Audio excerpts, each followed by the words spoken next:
एक दिवसीय छोटी सी वर्कशॉप में मंच पर विराजमान माननीय विजयपाल सर जी, रिस्पेक्टेड अशोक जी, CMHO उदयपुर और CMHO डूंगरपुर, RCHO उदयपुर, मैं आप सभी का सम्मान करता हूं, आप सभी का अभिवादन करता हूं और साथ ही इस कार्यक्रम में पधारे हुए सभी साथीगण, चाहे वो डिपार्टमेंट के हों, चाहे संस्थाओं के हों, चाहे वॉलंटियर्स हों, मैं आप सभी का अभिनंदन करता हूं। साथियों, सबसे पहले धन्यवाद देना चाहूँगा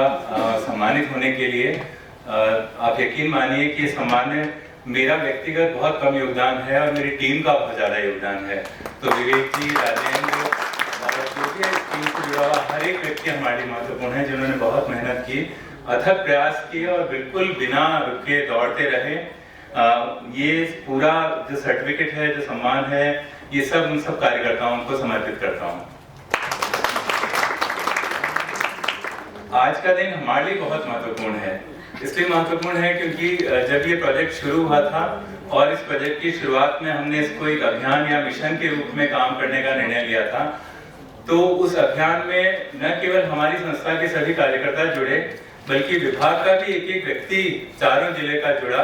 और साथ ही चाहे क्षेत्र से जुड़ा हुआ वॉलंटियर, आंगनवाड़ी कार्यकर्ता, ALM कार्यकर्ता, LHV, सभी क्षेत्र से जुड़े कार्यकर्ता और फंडिंग एजेंसी, विशेष रूप से JSI और JSI के साथी टीम, सभी लोग हमारे साथ जुड़े। तो आज का जो ये अवसर है वो इन सभी लोगों को एक साथ एक मंच पे लाने का अवसर है और एक दूसरे की बातचीत को सुनने का अवसर है। तो ये एक्सपीरियंस शेयरिंग शायद सार्थक हो गया है, क्योंकि लगभग सभी वर्ग के लोग आज इस हॉल में मौजूद हैं और आज एक बहुत अच्छा महत्वपूर्ण दिन है जतन संस्थान के लिए कि हम अपने अनुभवों को आपस में मिलकर बांटेंगे। तो उसके लिए भी मैं आप सबका बहुत बहुत धन्यवाद ज्ञापित करना चाहूँगा। साथ ही थोड़ा सा जतन के बारे में बताना चाहूँगा। सन 2001 में जब हमने जतन की शुरुआत की थी, उस समय राजसमंद जिले से हमने इस संस्था को शुरू किया था और जतन क्योंकि युवाओं के साथ काम करने वाली संस्था है और इसकी पहचान भी युवाओं के साथ, युवाओं के मुद्दों पर काम करने वाली संस्था के रूप में है, खास तौर पर किशोर किशोरियों के साथ काम करने के लिए। और उसमें जीवन कौशल जैसे संवेदनशील विषय को लेकर हमने अपनी संस्था का काम शुरू किया। आज हमारी संस्था 8 जिलों में युवाओं से जुड़े हुए अन्य मुद्दे, जो आजीविका से भी जुड़े हुए हैं, जो माइग्रेशन से जुड़े हुए हैं, लाइफ स्किल से जुड़े हुए हैं और खास तौर पे जेंडर रिलेटेड इश्यूज को हमने बहुत संवेदनशीलता के साथ समाहित कर रखा है और 1200 गाँव से अधिक गाँव में हम लोग इन कामों को अंजाम दे रहे हैं अपनी टीम के साथ में। जब काम की शुरुआत हुई थी तो चुनौतियां बहुत सारी थी और ये चुनौतियां न केवल एक परियोजना की होती है, संस्था के सामने विभिन्न तरह की होती हैं, क्योंकि हमारा सबसे पहला विषय रिप्रोडक्टिव और सेक्सुअल हेल्थ था, प्रजनन स्वास्थ्य और संप्रेषण का मुद्दा। खास तौर पर ग्रामीण युवाओं के लिए, ग्रामीण किशोर किशोरियों के लिए मुद्दा बहुत संवेदनशील था इस मुद्दे पे काम करना।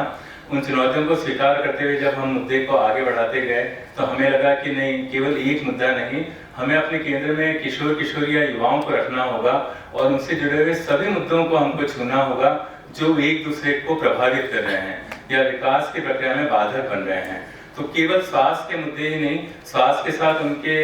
जो मुद्दे थे उनमें शिक्षा का मुद्दा भी जुड़ा हुआ था, उनमें एक माइग्रेशन का मुद्दा जुड़ा हुआ था, क्योंकि जिस क्षेत्र में हम काम करते हैं वहाँ 49% माइग्रेशन है, यानी कि हर दूसरा व्यक्ति वहाँ से प्रवास पे है और वो सुरक्षित प्रवास कैसे करें और खास तौर पे अपने आप को स्वस्थ और सुरक्षित कैसे बनाए रखें, ये बहुत चुनौती थी। तो इससे जुड़े हुए जितने भी विषय थे, जितने भी मुद्दे थे, उनको संस्था ने अपने कार्य रणनीति में शामिल किया और अपने काम को आगे बढ़ाते गए।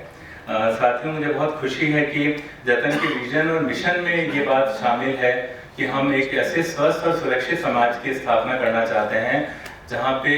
हर व्यक्ति एक खुशहाल जिंदगी जी सके। और ये विजन और मिशन तब तक पूरा नहीं होगा जब तक सबसे बड़ा समूह जो युवा समूह है भारत का या किशोर किशोरियों का समूह है वो उसमें शामिल नहीं होगा। तो संस्था के हर एक प्रोग्राम में इस बात का प्रयास किया गया है कि कैसे उन लोगों को हर एक कार्यक्रम से जोड़ा जाए और क्योंकि इसका विजन और मिशन स्वस्थ और सुरक्षित समाज की स्थापना है,